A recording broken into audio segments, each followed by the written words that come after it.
घर घर में तलाक की नौबत आती है, बीवी अलग परेशान, मर्द अलग परेशान।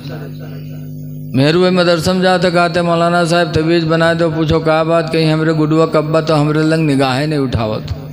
निगाह कैसे उठेगी जब चेहरा बदसूरत है? ऐसे ही मर्द बहुत से हैं, कहूँ सल्फास खात है, कहूँ जहर खात है, पूछो क्या बात, मेहरुआ बोलत नहीं। ऐ लोगों, खूब मोहब्बत पैदा होती है चेहरे से। जब चेहरा खूबसूरत लगता है तो अल्लाह ताला दिल में मोहब्बत पैदा करता है। और चेहरा खूबसूरत कैसे लगेगा? दिन निकलने तक सोने से। हमने किताब में तो नहीं पढ़ा, लेकिन सुना करते थे और सुनते हैं कि जो दिन निकलने तक सोते हैं उनके चेहरे पर शैतान पेशाब करता है। अच्छा बताओ, हम तुम मिट्टी से पैदा हैं और घास पर पेशाब करे लगा 2-4 दिन तो घास जर जाते हैं, और शैतान तो आग से पैदा है। उज के चेहरा मूत दी के चेहरा का हाल है बताओ। फिर उसके बाद कहते हो कि ना इत्तेफाकी है। अगर चेहरे पे रोशनी चाहते हो मिन जानिबे इलाही, चाहते हो कि अल्लाह हमें खूबसूरती अता फरमाए, तो नबी करीम की फरमा बरदारी करो। मेरे नबी फरमाते मन तरका सलातल फजरी, जिसने नमाज फजर को छोड़ा, फलैस फी वजही नूरुन, तो उसके चेहरे में चमक न होगी। नमाज फजर पढ़ो, मिन जानिबे इलाही, चेहरा मुनव्वर होगा। फिर न बीवी शौहर से नफ़रत करेगी, न शौहर बीवी से नफ़रत करेगा। इसलिए चाहते हो कि घर हमारा मिसले जन्नत बना रहे, तो नमाज़ों की पाबंदी करो। नमाज से अल्लाह ताला दुनिया में भी इज़्ज़त देगा, आखिरत में भी इज़्ज़त देगा। इसलिए आप हजरात से गुजारिश है, नमाज़ों की पाबंदी करो।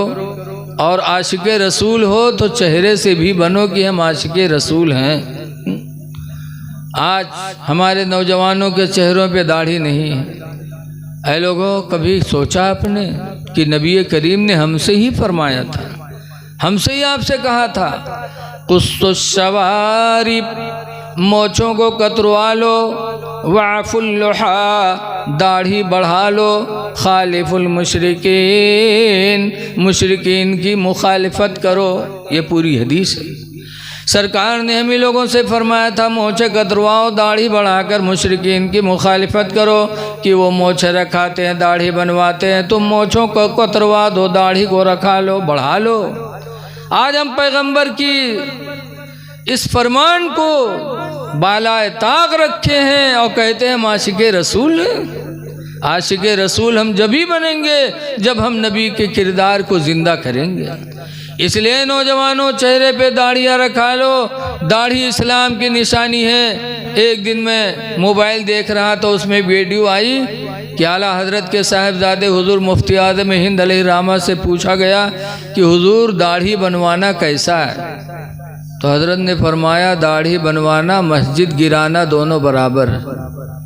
जिसने दाढ़ी बनाई उसने मस्जिद गिरा दी। कहा कैसे? तो हज़रत ने फरमाया कि मस्जिद इस्लाम की निशानी है। मस्जिद, आज चले जाओ कहीं ट्रेन में, बस में बैठे बैठे हो किसी गांव में, अगर मस्जिद का मीनारा दिखाई पड़ता है तो इंसान जानता है कि इस बस्ती के अंदर मुसलमान मौजूद हैं, इस्लाम के मानने वाले मौजूद हैं। बोलो भाई, तसव्वुर आता कि नहीं आता? तो फरमाया जैसे मस्जिद इस्लाम की निशानी है, वैसे दाढ़ी भी इस्लाम की निशानी है। आप मुसलमान हो और इस्लाम की निशानी को मिटा रहे हो। है लोगों, नबी का फरमान दिलों में बसा लो। चेहरे से दाढ़ी न बनाओ। दाढ़ी कब्र में रोशनी का सहारा है। दाढ़ी कब्र में रोशनी का सहारा है। क्या किसी नबी ने दाढ़ी बनवाई? एक बात सुन लो, हदीस में आपको सुना रहा हूँ। अन अब्दुल्लाह इब्न उमर अन अब्दुल्लाह इब्न अमर क़ाला क़ाला रसूलुल्लाह सल्लल्लाहु अलैहि वसल्लम, हज़रत अब्दुल्लाह बिन उमर से रवायत है, अल्लाह के रसूल ने इरशाद फरमाया, सतफ्तरक़ु उम्मती अला सलासिन व सबईन मिल्ला। इससे पहले 2 जुमले मैं छोड़ रहा हूँ। 2 जुमले छोड़कर इस हदीस को मैं पढ़ रहा हूँ। कि सतफ्तरक़ु उम्मती अला सलासिन व सबईन मिल्ला। इससे पहले है कि बनी इसराइल 72 फ़िरक़े पे बटे थे, मेरी उम्मत 73 फ़िरक़े पर बटेगी। सतफ्तरक़ु उम्मती अला सलासिन व सबईन मिल्ला, अनक़रीब मेरे उम्मत 73 फ़िरक़ों में बटेगी। कुल्लुहुम फिन्नार, सारे फ़िरक़े जहन्नमी होंगे। इल्ला मिल्लतन वाहिदा, मगर एक फ़िरक़ा। पूछा गया वमन हिया, अल्लाह के रसूल फ़िरक़ा कौन है जो जन्नत में जाएगा? तो मेरे नबी ने फरमाया था मा अना अलैहि व अस्हाबी, वो फ़िरक़ा वही है जिस पर मैं हूँ, मेरे सहाबी हैं। मैं और मेरे सहाबी जिस रास्ते पर हैं उस रास्ते पे चलने वाला फ़िरक़ा जन्नत में जाएगा। अब आप कभी गौर करो कि नबी का रास्ता कौन था, सहाबा का रास्ता कौन? तकरीबन 1,24,000 या 2,24,000 का मोबेश नबी दुनिया में आए, लेकिन कोई नबी ने दाढ़ी नहीं बनवाई। हर नबी के चेहरे पे दाढ़ी थी। हुजूर के सहाबा तकरीबन 1,40,000 हज्जतुल विदा में थे, लेकिन किसी सहाबी ने दाढ़ी नहीं बनवाई। न सहाबी ने दाढ़ी बनवाई, न किसी नबी ने दाढ़ी बनवाई। अब अगर कोई दाढ़ी बनवा रहा है तो गोया कि नबी का रास्ता भी छोड़ रहा है और सहाबी का रास्ता भी छोड़ रहा है, और नबी और सहाबी का रास्ता छोड़ने वाला जहन्नम में जाएगा, मेरे नबी ने पहले ही फरमाया। इसलिए लोगों 4 दिन की ज़िंदगी में नबी और नबी के सहाबा के रास्ते को अपना लो, चेहरों पे दाढ़ियाँ सजा लो, इसलिए कि दाढ़ी कब्र में रोशनी का सहारा है। अल्लाह कुरान में फरमाता वला तमूतुन्ना इल्ला व अंतुम मुस्लिमून, हरगिज़ तुम न मरो मगर मुसलमान बन के मरो। मुसलमान की पहचान है दाढ़ी। एक शायर थे बहुत पहले जिनका नाम है, वो शायर का नाम बता रहे हैं अभी, उनका नाम था मिर्ज़ा गालिब। बहुत बड़े शायर थे। जैसे आज शायरों की बड़ी मांग होती है, शायर नात पढ़ते हैं तो लोग उन पर फिदा होते, रुपया भी देते और उनके आशिक हो जाते। जैसे आज असद इकबाल हैं, लाख लाख रुपया दे के लोग उनके नाच सुनते हैं। शायरों की बड़ी दुनिया रही है हर ज़माने में। अमीर खुसरू भी शायर थे। इनकी शायरी जब मशहूर हुई तो काबुल, जहाँ अफ़गानिस्तान में काबुल पड़ता है, वहाँ की ज़बान फ़ारसी है। तो एक मुसलमान को तमन्ना हुई कि ऐसे शायर की हम ज़ियारत करें, तो वो दिल्ली आए बेचारे मुलाकात के लिए। इतना लंबा सफ़र करके काबुल से दिल्ली आए, और जब दिल्ली में पहुँचे मिर्ज़ा गालिब के यहाँ गए मुलाकात के लिए, तो देखा कि मिर्ज़ा गालिब शीशा लिए और शुरू किए रहे, साफ किए रहे। वो जब पहुंचा तो पूछा आप ही मिर्ज़ा गालिब है? कहा हाँ मैं हूँ। तब उस काबुली इंसान ने फ़ारसी में कहा था, जनाबे आका मुसलमान हस्ती, जनाबे आका तुम मुसलमान हो, व रेशमी तराशी और दाढ़ी छील रहे हो। ताज्जुब किया कि मुसलमान हो क्यों दाढ़ी छील रहे हो? तो मिर्ज़ा गालिब ने कहा भले हाँ, रेशमी तराशम, मैं दाढ़ी छील रहा हूँ, दिले कसेरा नमी तराशम, मैं किसी का दिल नहीं छील रहा हूँ। मैं दाढ़ी छील रहा हूँ, किसी का दिल नहीं छील रहा हूँ। तो काबुली मुसलमान के मुँह से एक चीख निकली थी। उसने कहा था, दिले रसूलुल्लाह मी तराशी, तुम रसूलुल्लाह का दिल छील रहे हो, दाढ़ी नहीं छील रहे हो बल्कि नबी का दिल छील रहे हो। ये कहा और एक मुंह से चीख निकली और काबुली इंसान गिरा, बेहोश हो गया। थोड़ी देर बाद जब होश में आया तब मिर्ज़ा गालिब रोने लगे और कहने लगे, मेरे भाई अफ़गानी, तुम मेरे मेहमान बन के नहीं आए, खुदा की कसम आज तुम मेरे लिए हिदायत का कोई फ़रिश्ता बन के आए हो। मैं आज से तौबा करता हूँ और अपने चेहरे पे सुन्नत रसूलुल्लाह को सजाने का वादा करता हूँ। और उसी तारीख से मिर्ज़ा गालिब के चेहरे पे दाढ़ी सज गई। ऐ मुसलमानों, खुदा जाने किस वक्त बुलावा आ जाए, तो मरने से पहले अपने चेहरे पे दाढ़ी सजा लो, ताकि लगे कि दुनिया से जाने वाला आज कोई मुसलमान जा रहा है। मरना तो बरहक है ही है।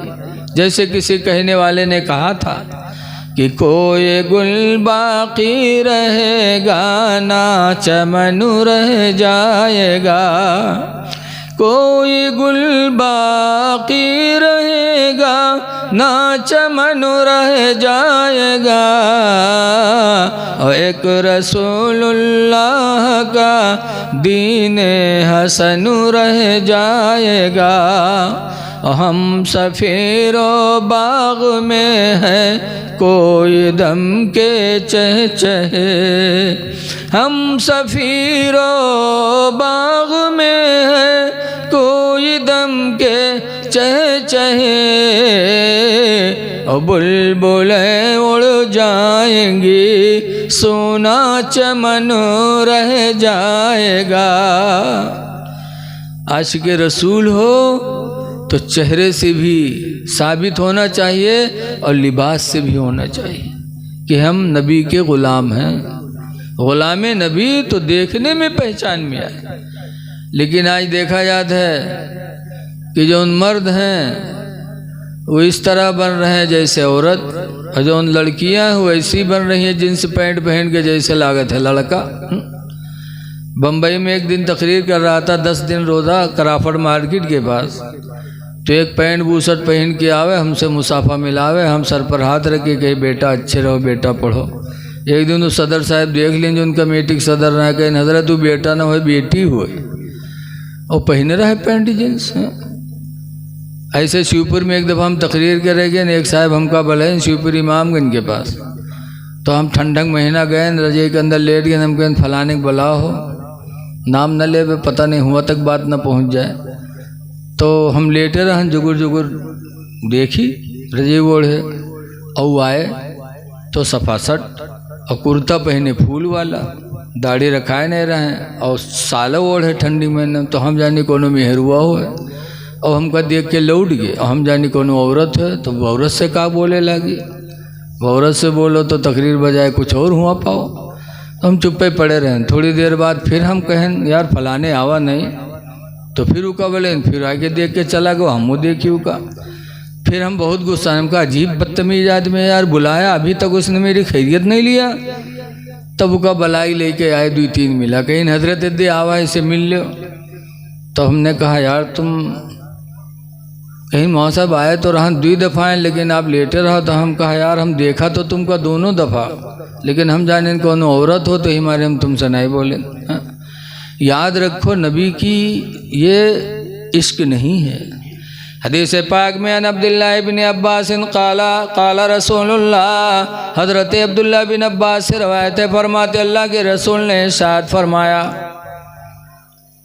लाना रसूलुल्लाह सल्लल्लाहु अलैहि वसल्लम अलल मुशब्बिहात मिनर रिजाल, उन औरतों पर हुजूर ने लानत फरमाई जो मर्दों की तरह बनती हैं, वालल मुशब्बिहीन मिनन निसा, और उन मर्दों पर भी हुजूर ने लानत फरमाई जो औरतों की तरह बनते हैं। इसलिए अगर नबी के आशिक हो तो लिबास से पहचाने जाओ। आज हमारा नौजवान कितना बिगड़ गया।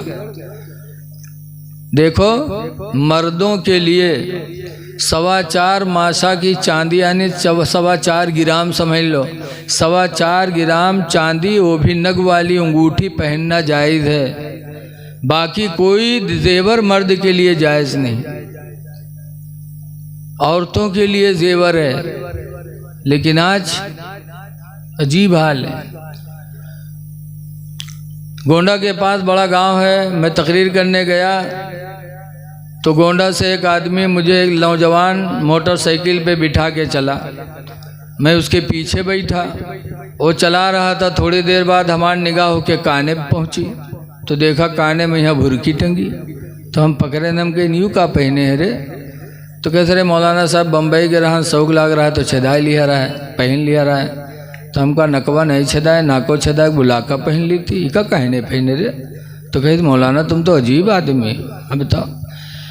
आज हम नबी के आशिक बन रहे हैं, न हमारा लिबास बता रहा है, न हमारा चेहरा बता रहा है। ऐ लोगों, अंदर से भी आशिक रसूल बनो और ज़ाहिर से भी आशिक रसूल बनो।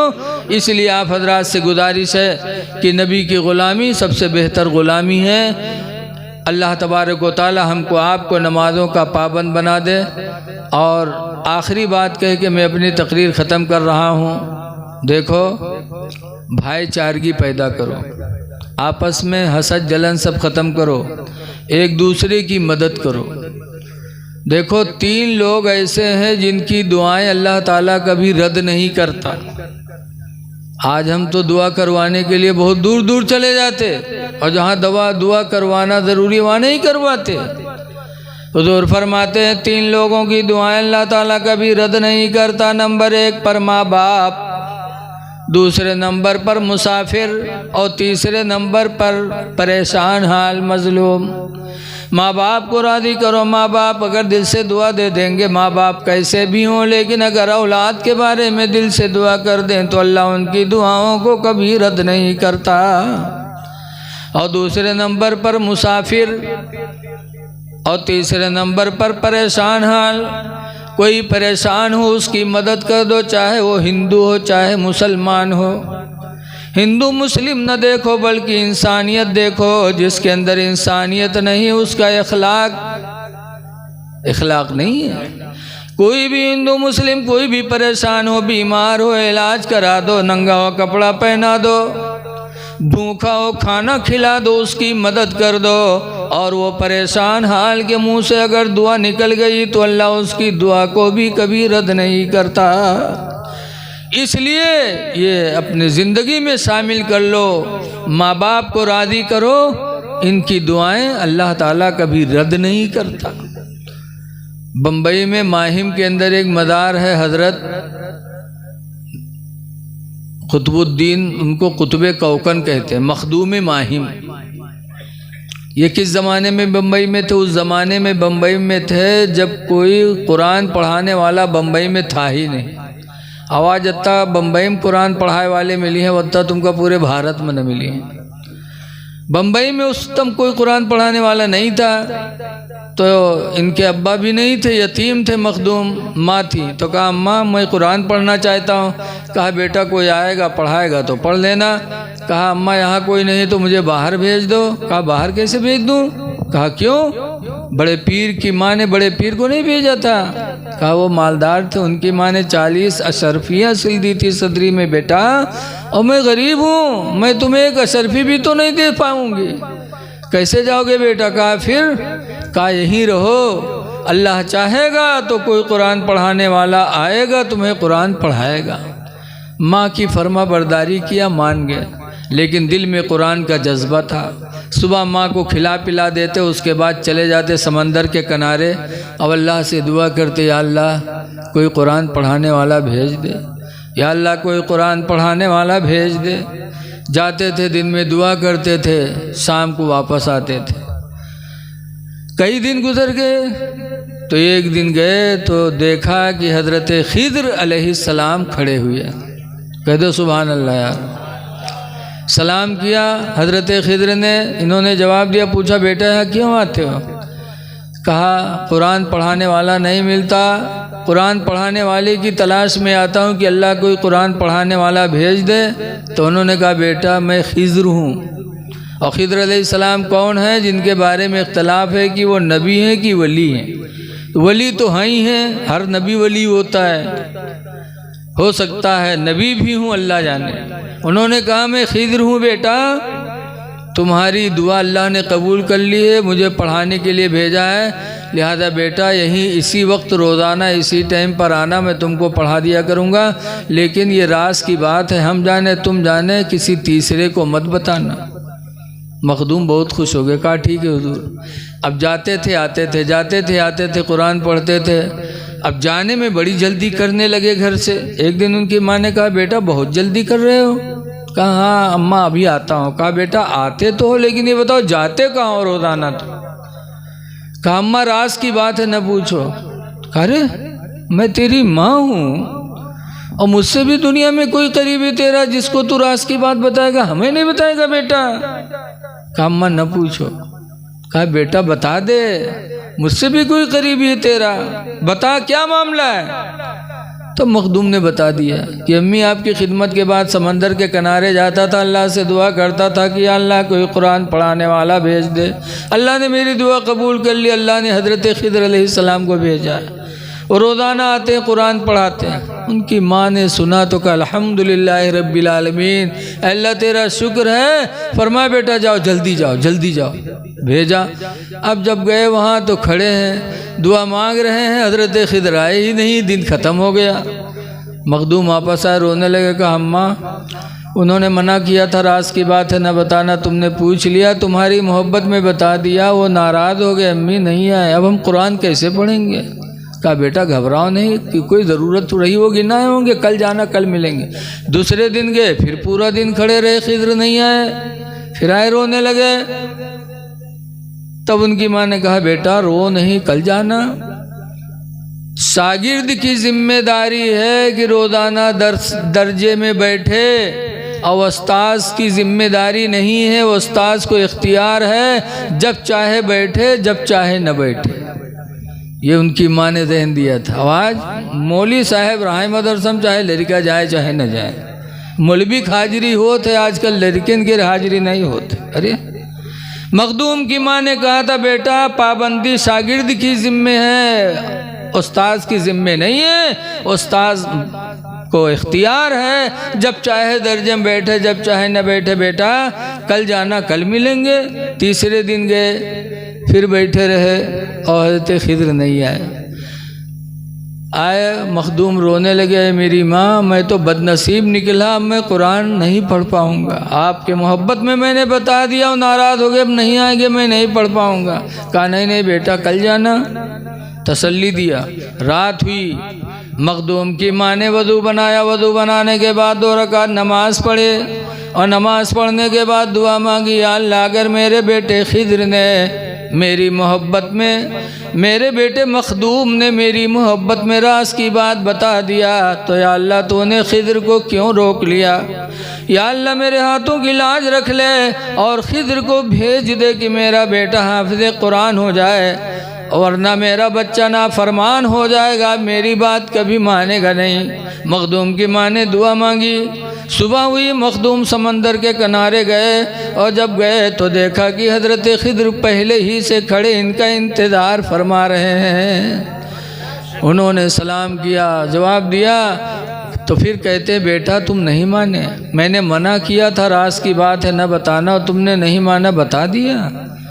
कहा हुजूर अगर माँ न होती तो खुदा की कसम में नहीं बताता, लेकिन माँ की मोहब्बत में मैंने बता दिया। तो खिदर ने कहा मखदूम सुन लो, अगर तुमने माँ की मोहब्बत में राज की बात बता दी है तो मखदूम ये भी सुन लो, तुम्हारी माँ की दुआ भी खुदा ने आज कबूल कर ली। आओ मखदूम अब तुमको रोज़ाना आना नहीं है।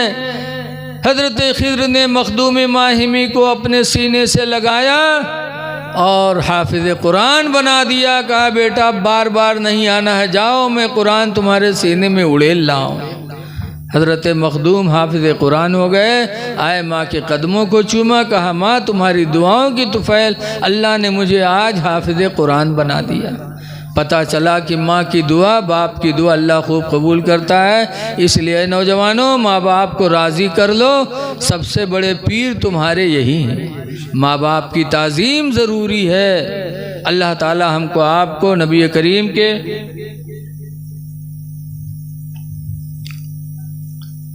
करीम सल्लल्लाहु अलैहि वसल्लम के उसूलों पर चलने की तौफीक अता फरमाए।